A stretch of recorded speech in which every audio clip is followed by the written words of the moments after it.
396 మంది భూములు ఎలాగా 1000 కోట్లు గత గవర్నమెంట్ దోచుకుంటున్నారు. అది విత్డ్రా చేసుకోవాలన్నది ఇవాళ క్లోజ్ అయింది. రైతుల భూములను మేము ఆక్రమించాం, కంపెనీలు పెట్టాం అని ఈరోజు ఆ మ్యాటర్ ఫేవరబుల్ గా గవర్నమెంట్, ఇప్పుడున్న గవర్నమెంటే అది విత్డ్రా చేసుకున్నారు. ఇంకా తెలివిగా మరలా దీన్ని రివైజ్ చేసి మరలా మాస్టర్ ప్లాన్ చేయొచ్చు యువర్ ఆనర్. అలాంటి మాస్టర్ ప్లాన్ చేస్తే వారు నోట్ చేశారు. మరలా మీకు అవకాశం ఉంది, మరలా మీరు పబ్లిక్ ఇంట్రెస్ట్ లిటిగేషన్ వేసి ప్రజల భూములను కాపాడాలి. సో రైతులకు శుభవార్త. నేను చెప్పాను 2 సంవత్సరాలుగా మీ కొరకు నేను ఫైట్ చేస్తున్నాను. ఈ రోజు మీకు మంచి ఆర్డర్ వచ్చింది. తెలంగాణ రైతులకే కాదు, దీనిని బట్టి దేశంలో ఉన్న రైతులందరికీ మంచి జరిగింది. మీ భూములు ఏ గవర్నమెంట్ అయినా మీ ఇష్టం లేకుండా మీరు అమ్మకుంటా దోచుకోలేరని ఇది క్రిస్టల్ క్లియర్ అయింది. ప్రార్థించిన వారందరికీ వందనాలు.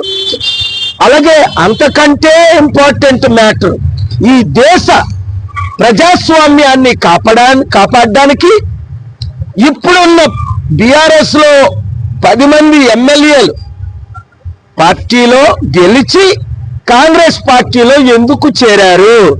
అది 10th షెడ్యూల్ కు విరుద్ధం. చట్టం very clear your honour. Morning 10:30కు వచ్చాను, ఇప్పుడు 4 గంటల వరకు ఇక్కడ ఉన్నాం. సుప్రీంకోర్టులో కూడా ఈ మ్యాటర్ వెళ్ళింది కదా అని మార్చి 24కు వేశారు ఇక్కడ. అలాగే సుప్రీంకోర్టులో కూడా మార్చి 25. కనుక ఈ 10 మంది ఎమ్మెల్యేలు వినండి, ప్రజలు వినండి, మిమ్మల్ని మోసం చేసిన ఈ కాంగ్రెస్ ఎమ్మెల్యేలు, ఈ బీఆర్ఎస్ ఎమ్మెల్యేలు, ఇంకా ఏ ఎమ్మెల్యేలైనా ఒకటి వాగ్దానం ఇచ్చి ఒక పార్టీ తరపున గెలిచి ఇంకొక పార్టీ తరపుని అసెంబ్లీకి వెళ్ళడానికి లేదు. అది నిర్ణయం అయిపోయింది. వారు ఇది 98లో మాయావతి గారి కేసులో 12 మంది బీఎస్పీ ఎమ్మెల్యేల్ని ఏ విధంగా అప్పుడు 28th చీఫ్ జస్టిస్ డిస్క్వాలిఫై చేశారో అదే విధంగా ఇక్కడ డిస్క్వాలిఫై చేయాలి అని దాదాపు 3000 పేజీల డాక్యుమెంటేషన్ సుప్రీంకోర్టు సైటేషన్స్ తో వినిపించి కన్విన్స్ చేశాం. రాధే గారు ఉండేటప్పుడు 7-8 సార్లు వీరున్నప్పుడు. కనుక సిద్ధపడండి తెలంగాణ ప్రజలారా, బై ఎలక్షన్స్ వస్తాయి.